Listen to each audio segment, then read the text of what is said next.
So, just wanted to begin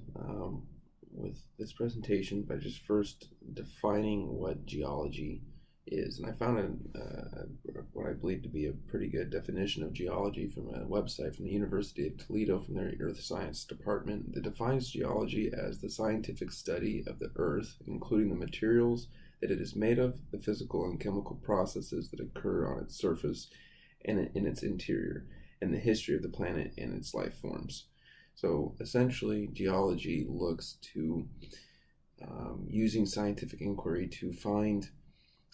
out why the Earth is the way that it is, what's going on underneath the surface, what's going on in its past, and how it came to be, and how the life forms on Earth came to be as a result of the events going on, either underneath the Earth or on top of it as a result of what's going on underneath the Earth, and and then help us understand what the current environment is that we live in. Obviously, it goes without saying that that's extremely important for us as an animal species to have some kind of understanding as to what climate and what environment it is that we're supposed to be living in, and then maybe even to make educated inferences as to what the Earth might do and try to maybe predict what might be going on to some degree of certainty. It wasn't really until the 1700s that what we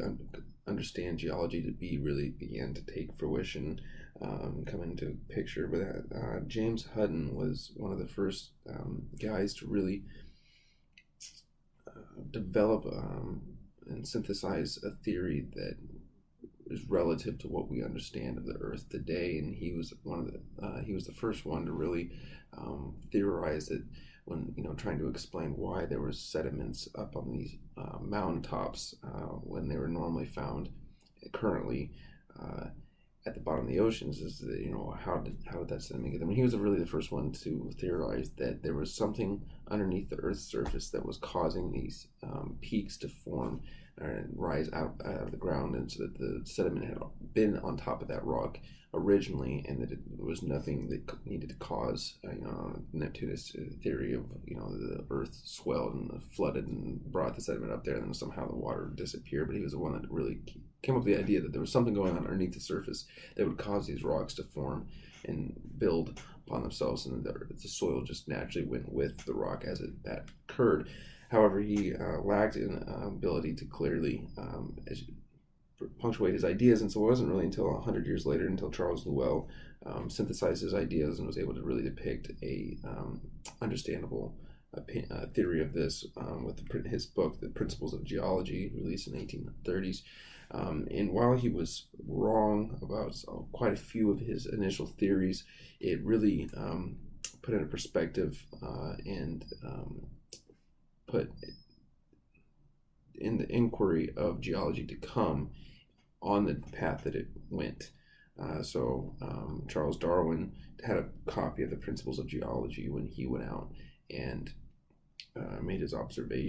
famous observations of evolution, and really set in stone the framework in which the modern day geology and 20th century geologists came to understand a lot of what it was they did. So, why is geology important? Why is it that, we need to study how the Earth is? And there's lots of modern day implications and useful studies in the field of geology, one of them being economic geologists, understanding what material is inside the Earth and where, for valuable resources like iron, ore, things like that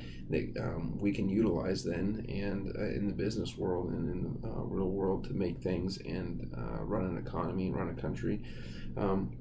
Engineering geologists, kind of along the same principle, understanding the forces and how to extract these materials. And environmental geologists, obviously, it's pretty easy to see that there's a huge environmental shift going on in our society and our Earth right now, and it's important to try to understand what it is that's going on so that we can be better prepared and try to be prepared for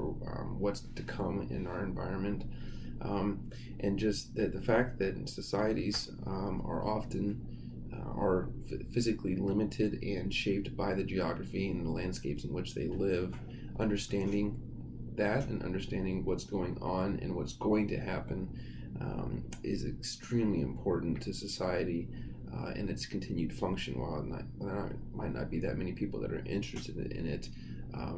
the preservation of society and our future is dependent upon knowing what has happened in the earth, what is currently going on, and what will continue to go on, or so what we think will continue to go on, all through the study of geology.